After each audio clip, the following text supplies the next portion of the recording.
Good morning everyone. मैं Garima Gautam, assistant professor, government law college Kota. आज हम थर्ड ईयर का जो जुवेनाइल जस्टिस बोर्ड है उसकी प्रोसीजर एंड पार्ट्स के बारे में आज हम बात करेंगे। उसकी प्रक्रिया क्या है काम करने की, किशोर न्याय बोर्ड की शक्तियाँ क्या है, किशोर न्याय बोर्ड में बोर्ड का गठन किस तरीके से होता है, उसका कंपोजिशन किन किन लोगों से मिलकर होता है, इसके बारे में आज हम बात करेंगे। तो स्टार्ट करते हैं। दंड प्रक्रिया संहिता 1973 में किसी बात के होते हुए भी राज्य सरकार किशोर न्याय संशोधन अधिनियम 2006 के प्रारंभ की तारीख से 1 वर्ष की अवधि के भीतर राजपत्र में अधिसूचना द्वारा प्रत्येक जिले के लिए इस अधिनियम के अधीन विधि का उल्लंघन करने वाले किशोर के संबंध में ऐसे बोर्ड को प्रदत्त अधिरोपित शक्तियों का प्रयोग और कर्तव्यों का निर्वहन करने के लिए एक या अधिक किशोर न्याय बोर्ड का गठन कर सकेगी। यहाँ देखने वाली बात यह है कि किशोर न्याय बोर्ड जो जे एक्ट है उसमें 2015 में भी इम्पोर्टेंट संशोधन हो चुके हैं। तो उसके द्वारा भी यही है कि राज्य सरकार जो होती है वो हर एक ज़िले में एक किशोर न्याय बोर्ड का गठन करेगी, या यदि राज्य सरकार चाहती है तो वो एक से अधिक किशोर न्याय बोर्ड का गठन भी एक ज़िले के लिए कर सकती है। अगला पॉइंट है बोर्ड यथास्थिति महानगर मजिस्ट्रेट, न्यायिक मजिस्ट्रेट प्रथम वर्ग और ऐसे 2 सामाजिक कार्यकर्ताओं से मिलकर बनेगा जिनमें कम से कम एक महिला होगी। यानी कि बोर्ड कम से कम 3 सदस्यों से मिलकर बनेगा, जिसमें एक जो होगा बोर्ड का पीठासीन अधिकारी वो होगा जुडिशियल मजिस्ट्रेट फर्स्ट क्लास की श्रेणी का, या अगर मेट्रोपॉलिटन एरिया है तो वहाँ होगा महानगर मजिस्ट्रेट जो होता है उस श्रेणी का एक पीठासीन अधिकारी होगा, और जो 2 लोग होंगे वो सामाजिक कार्यकर्ता होंगे और उनमें से एक महिला जरूर होगी।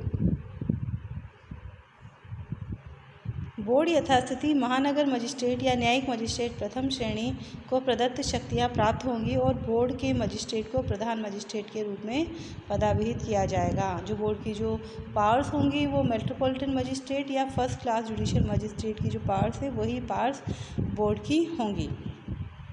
किसी भी मजिस्ट्रेट को बोर्ड के सदस्य के रूप में तब तक नियुक्त नहीं किया जाएगा जब तक कि उसके पास बाल मनोविज्ञान, बाल कल्याण के क्षेत्र में विशेष ज्ञान प्रशिक्षण न हो। यानी कि जो मजिस्ट्रेट है उसको बालकों को समझने, बालक मनोविज्ञान और बालक कल्याण के क्षेत्र में विशेष ज्ञान होना चाहिए, प्रशिक्षण होना चाहिए। और जो सामाजिक कार्यकर्ता हैं वो बोर्ड के सदस्य के रूप में तब तक नियुक्त नहीं किया जाएगा जब तक कि बालकों से संबंधित स्वास्थ्य, शिक्षा, कल्याण के क्रियाकलापों में कम से कम 7 वर्ष तक न लगा रहा हो। जो सामाजिक कार्यकर्ता है वो 7 सालों तक बालकों के टच में रहा हो, उनके कल्याण, उनके चिकित्सा, शिक्षा आदि पर वो काम करता रहा हो, तो उस व्यक्ति को बोर्ड का सदस्य नियुक्त किया जा सकता है स्टेट गवर्नमेंट के द्वारा। बोर्ड के सदस्यों की पदावधि व रीति जिसमें ऐसा सदस्य त्यागपत्र दे सकेगा वे होंगी जो विहित की जाए। यानी कि इनको जैसा स्टेट गवर्नमेंट चाहे वैसा ये सारी चीज़ें हो सकेंगी। बोर्ड के किसी सदस्य की नियुक्ति राज्य सरकार द्वारा जांच किए जाने के पश्चात की जा सकेगी। क्या जांच करेगी स्टेट गवर्नमेंट कि वह इस अधिनियम के अधीन निहित की गई शक्तियों के दुरुपयोग का दोषी पाया गया है, तो फिर बोर्ड के सदस्य की शक्तियां ले ली जाएंगी। यदि वो सदस्य ऐसे अपराध का सिद्ध दोष ठहराया गया है जिसमें नैतिक अदमता अंतर्वलित है और ऐसी दोष सिद्धि को उल्टा नहीं गया है और उसे ऐसे अपराध बाबत पूर्व में क्षमा नहीं किया गया, यानी कि अगर उसने नैतिक अदमता वाला कोई अपराध अगर कंडक्ट किया है, उसको माफ़ नहीं किया गया है, तो उसे बोर्ड के सदस्य के रूप में नहीं नियुक्त किया जाएगा। वह किसी विधिमान्य कारण के बिना लगातार 3 मास तक बोर्ड की कार्यवाहियों में उपस्थित होने में असफल रहता है, या वह किसी वर्ष में कम से कम 3/4 बैठकों में उपस्थित होने में असफल रहता है। यदि वो रेगुलरली बोर्ड की बैठकें अटेंड नहीं करता है, लगातार 3 मास तक बोर्ड की बैठकों से असफल रहता है उसमें, तो फिर उसे नियुक्त नहीं किया जाएगा, या अगर नियुक्त कर दिया गया है तो हटा दिया जाएगा। बोर्ड के संबंध में प्रक्रिया, अब वो जो जुवेनाइल जस्टिस बोर्ड है वो उसकी प्रोसीजर क्या होगी, वो हम देख लेते हैं। बोर्ड ऐसे समयों पर बैठक करेगा और ऐसी बैठकों में कारोबार के समयभार के संबंध में प्रक्रिया के ऐसे नियमों का पालन करेगा जो कि उसे विहित की जाए, उसे जो बताई जाएंगी वो प्रोसीजर वो बोर्ड फॉलो करेगा। जो एक्ट उसे बताता है प्रोसीजर वो रहेगी। विधि का उल्लंघन करने वाले बालक को जब बोर्ड की बैठक नहीं हो रही हो बोर्ड के व्यक्तिगत सदस्य के समक्ष पेश किया जाएगा। यानी कि ऐसा बालक जिसने विधि का उल्लंघन किया है तो जब बोर्ड की सदस्य बैठक जब नहीं हो रही हो तब भी किसी एक सदस्य के सामने उसे पेश किया जा सकता है। बोर्ड के किसी सदस्य के अनुपस्थित रहते हुए भी कार्य कर सकेगा। यानी कि यदि बोर्ड में जो 3 सदस्य हैं अगर उनमें से एक नहीं भी आता है तब भी बोर्ड जो है अपना काम कर सकेगा और बोर्ड के द्वारा किया गया कोई आदेश कार्यवाहियों के किसी प्रकरण के दौरान किसी सदस्य की अनुपस्थिति के कारण अविधिमान्य नहीं होंगी। यानी कि अगर बोर्ड में से कोई एक सदस्य अनुपस्थित भी है तो भी अगर बोर्ड कोई काम करता है तो वो जो कार्यवाहियाँ हैं वो इलीगल नहीं होंगी बल्कि वो सारी कार्यवाहियाँ वैलिड होगी। परंतु किसी मामले के अंतिम निपटारे के समय प्रधान मजिस्ट्रेट सहित कम से कम 2 सदस्य उपस्थित रहेंगे। लेकिन जब फाइनल डिसीजन की बात आती है तो 2 सदस्य होना बोर्ड में ज़रूरी हो जाता है और उन 2 में से जो मजिस्ट्रेट है जो प्रधान मजिस्ट्रेट है उसका रहना उपस्थित होगा फाइनल डिसीजन के टाइम। अदरवाइज़ अगर बीच की जो प्रोसीडिंग्स हैं उनमें कोई भी सदस्य अपने डिसीजंस दे सकेगा और वो वैलिड माने जाएंगे। अंतरिम या अंतिम निपटान में बोर्ड के सदस्यों के बीच राय की भिन्नता की दशा में बहुमत की राय अविभावी होगी। यानी कि अगर बोर्ड के जो सदस्य हैं उनकी राय एकमत नहीं है तीनों की तो फिर बहुमत के आधार पर वो निर्णय लेंगे। किंतु जहां ऐसा कोई बहुमत नहीं है यानी कि बोर्ड का एक सदस्य अनुपस्थित है और एक जो 2 सदस्य उन दोनों की राय भिन्न है तो फिर वहाँ क्या किया जाएगा, वहाँ अगर कोई बहुमत नहीं है तो वहाँ प्रधान मजिस्ट्रेट की राय अविभावी होगी। अंतरिम या अंतिम निपटान में बोर्ड के सदस्यों के बीच राय की भिन्नता की दशा में बहुमत की राय अविभावी होगी। परंतु जहां ऐसा कोई बहुमत नहीं है प्रधान मजिस्ट्रेट की राय अविभावी होगी। यही बात दोबारा यहां आ गई है। किशोर न्याय बोर्ड की शक्तियां। जहां किसी जिले के लिए बोर्ड गठित किया गया है वहां ऐसे बोर्ड को तत्समय प्रवृत्त किसी अन्य विधि में किसी बात के होते हुए भी किंतु जैसा इस अधिनियम में अभिव्यक्त या अन्यथा उपबंधित है उसके सिवाय विधि का उल्लंघन करने वाले किशोर से संबंधित इस अधिनियम के अधीन सभी कार्यवाहियों के संबंध में अनन्यतः कार्य करने की शक्तियां होंगी।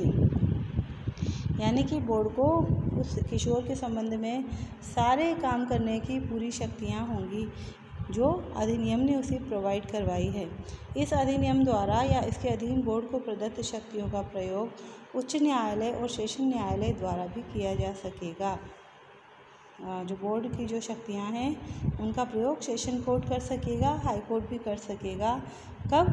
जब ऐसी कार्यवाहियां अपील, पुनरीक्षण या किसी अन्य प्रकरण में उनके सामने जब ऐसी कार्यवाही जाएगी तो बोर्ड की शक्तियों का प्रयोग वो ऊपर की कोर्ट भी कर सकेंगे। इस अधिनियम के अधीन सशक्त न किए गए मजिस्ट्रेट द्वारा अनुसरण की जाने वाली प्रक्रिया। यानी कि जो मजिस्ट्रेट इस अधिनियम के अधीन उसको पार्ट नहीं दी गई हैं वो क्या प्रोसीजर अपनाएगा, जब किसी ऐसे मजिस्ट्रेट की जो इस अधिनियम के अधीन बोर्ड की शक्तियों का प्रयोग करने के लिए सशक्त नहीं है यह राय है कि इस अधिनियम के किन्हीं उपबंधों के अधीन उसके समक्ष साक्ष्य देने के प्रयोजन से भिन्न लाया गया कोई व्यक्ति किशोर या बालक है तो क्या करेगा वो मजिस्ट्रेट, तब वह उस राय को अविलंब अभिलिखित करेगा और उस किशोर या बालक को तथा उस कार्यवाही के अभिलेख को उस कार्यवाही पर अधिकारिता रखने वाले सक्षम प्राधिकारी को भेज देगा। यानी कि काम जो प्रोसीडिंग है वह ऐसे मजिस्ट्रेट के पास चली जाती है कि जिसको पावर्स नहीं है बोर्ड की, तो फिर वो क्या करेगा, अगर वो पाता है कि उसके सामने जो लाया गया व्यक्ति है वो बालक है तो फिर वो अपनी राय को वहाँ पर अभिलिखित करेगा और जो प्रोसीडिंग्स है उसको सक्षम मजिस्ट्रेट के पास में ट्रांसफ़र कर देगा।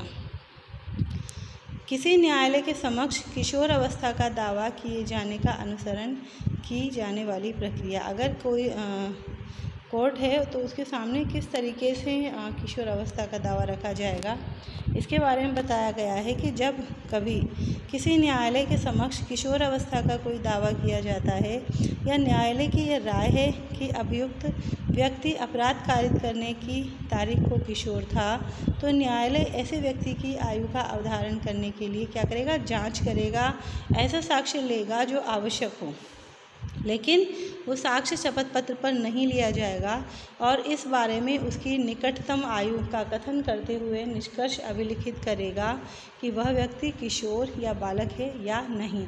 परंतु किशोर अवस्था का दावा किसी न्यायालय के समक्ष किया जा सकेगा और उसे किसी भी प्रकरण पर यहाँ तक कि मामले के अंतिम निपटान के पश्चात भी मान्यता दी जाएगी और ऐसे दावे का इस अधिनियम में और उसके अधीन बनाए गए नियमों के उपबंधों के अनुसरण में अवधारण किया जाएगा, भले ही उसकी किशोरावस्था इस अधिनियम के प्रारंभ की तारीख को या उसके पहले समाप्त हो गई हो।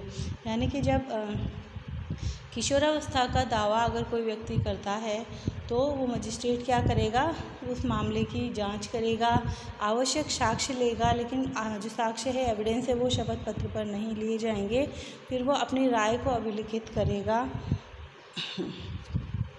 और यदि न्यायालय इस निष्कर्ष पर पहुंचता है कि कोई व्यक्ति उपधारा 1 के अधीन अपराध कारित करने की तारीख को किशोर था, यदि न्यायालय का डिसीजन ये है कि वो किशोर था, तो क्या करेगा, तो वह उस किशोर को समुचित आदेश पारित किए जाने के लिए कहाँ भेजेगा, बोर्ड, जूनियर जस्टिस बोर्ड को भेज देगा।